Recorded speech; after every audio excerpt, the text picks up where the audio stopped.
Welcome back and hello if you're new. So this week I'm going to be looking at the return after 2016's fantastic Earthbound by what could potentially be one of the biggest metalcore acts in the UK at the moment. So returning on their brand new label Music for Nations, Bury Tomorrow light the spark for the Black Flame.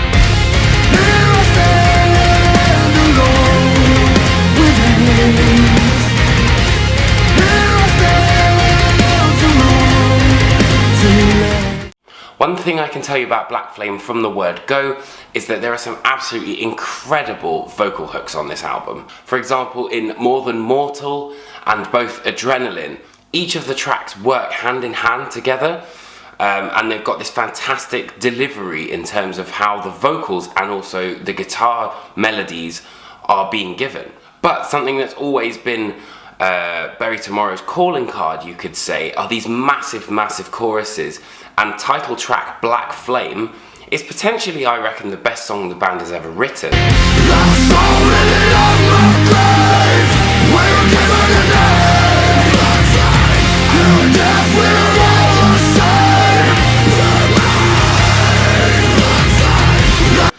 The Age as well has also got some absolutely massive vocal hooks.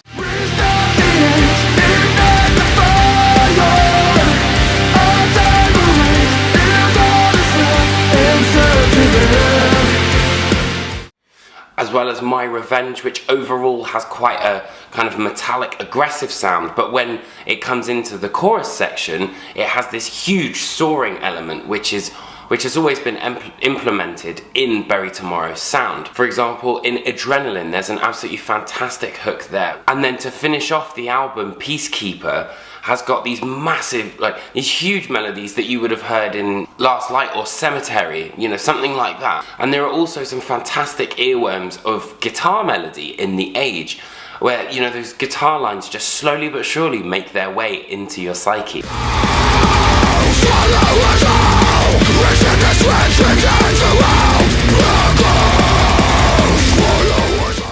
And there is also elements where the vocals and the guitar melodies work incredibly well, for example in the penultimate track, Overcast, which has got this kind of, almost, I would say it's the closest song to being a ballad on the album, but potentially I think one of the biggest selling points of Black Flame is the dynamics. This is such a well-written record. For example, in More Than Mortal, there are these clever dropouts which will work fantastically live. A kind of prime example is Knife of Gold. For example, you've got the intro,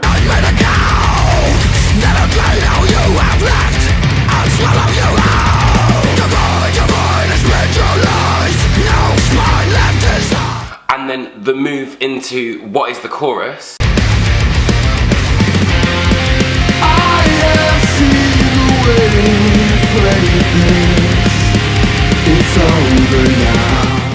And then from the chorus, the section where it says to be dead amongst the old guard, and then goes bam into this kind of breakdown section. To be dead amongst the old guard.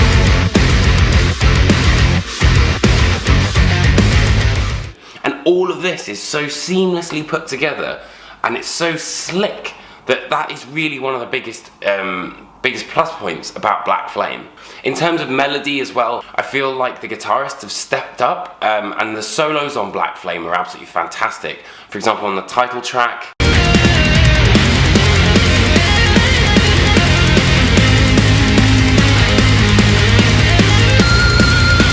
on Knife of Gold as well.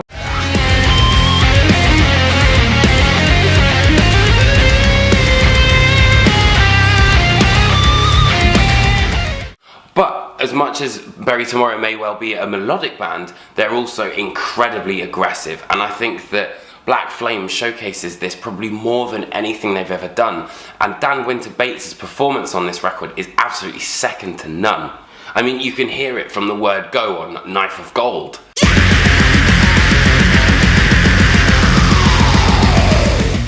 And there's this snarling section in the second verse of My Revenge, which absolutely destroys everything. And I have to say that I didn't really rate him as much as a singer as I do now, because I feel that he's really pushed himself on this new album. And again, on Stormbringer, the 8th track, the vocal intro, and there's a section where it kind of drops out and he goes, Stormbringer! And it just sounds brilliant.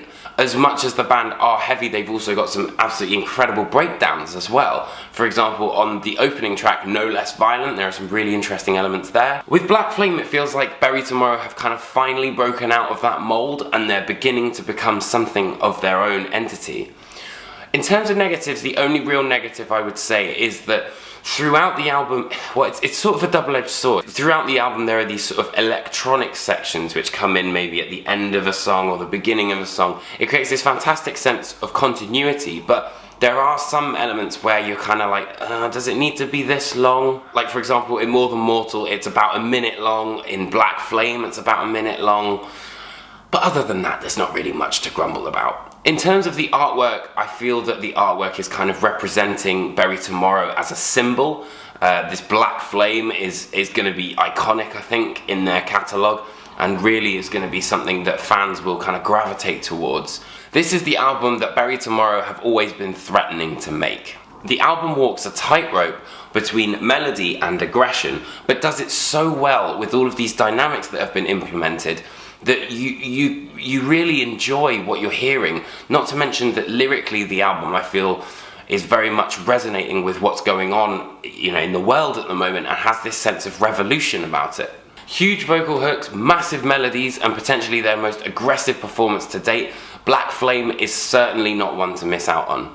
So for that reason, I'm going to give the record a 4 out of 5. Bury Tomorrow's brand new album, Black Flame, is set for a July 13th release via Music for Nations, and you can pre-order a copy right underneath me. So I hope you guys enjoyed this video. If you did, hit that like and subscribe button. Make sure to turn on that notification bell as well, so you get to see when I upload. Also, out of curiosity, do you guys enjoy this kind of backdrop, or would you prefer something of a bit more of a white nature? Let me know. I'm trying to kind of sort things out and get things a bit more pro looking. Anyway guys, thank you so much for watching. I hope you enjoyed the video, and I'll see you guys next week for another review. Alright.